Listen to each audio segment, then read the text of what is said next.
কর সুবিধা দিয়ে শেয়ার বাজারের কোনো উন্নতি হয়নি বলে অভিযোগ করেছেন এনবিআর চেয়ারম্যান আব্দুর রহমান খান। রাজস্ব ভবনে প্রাক বাজেট আলোচনায় পুঁজিবাজারে বিনিয়োগকারীদের ৫০ লাখ টাকা পর্যন্ত গেইন ট্যাক্স অব্যাহতির দাবির প্রেক্ষিতে তিনি এই অভিযোগ করেন। এ সময় পুঁজিবাজারে সুশাসন প্রতিষ্ঠার তাগিদ দেন তিনি। জানান, শেয়ার বাজার ধসের পেছনে আইসিবির ভূমিকা রয়েছে। আরও জানাচ্ছেন শারফুল আলম। বিনিয়োগের অন্যতম উৎস পুঁজিবাজার। শেয়ার বাজার থেকে অর্থ সংগ্রহ করে ব্যবসায়ীরা তাদের উদ্যোগকে প্রসারিত করে থাকেন। শেয়ার বিক্রি করে বছরে ৫০ লাখ টাকার বেশি মুনাফা করলে তার উপর ১৫% হারে গেইন ট্যাক্স দিতে হয় বিনিয়োগকারীদের। মন্দার বাজারে আটকে থাকা পুঁজিবাজারকে টেনে তুলতে এবার এই ট্যাক্স মওকুফ চান Dhaka stock exchange commission.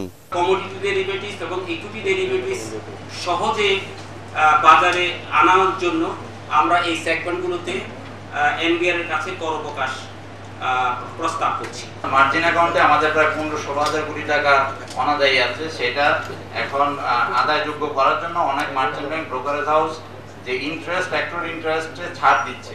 Total waiver চাচ্ছি না, আনলিস্টেড গুলোর জন্য বা অন্য ক্যাপিটাল গেইনের জন্য 15% আছে, একটু যদি ডিফারেন্স রাখা যায় 1 বছর বা 2 বছরের জন্য। রাজধানীর আগারগাঁয়ে রাজস্ব ভবনে আয়োজিত প্রাক বাজেট আলোচনায় এনবিআর চেয়ারম্যান বলেন, কর সুবিধা দেওয়ার পরও দেশের অর্থনীতিতে তেমন ভূমিকা রাখতে পারেনি পুঁজিবাজার, বরং রাজস্ব হারাচ্ছে সরকার। এই সময় পুঁজিবাজারের দুর্বলতা দূর করতে সুশাসনের ঘাটতি পূরণের পরামর্শ দেন এনবিআর চেয়ারম্যান।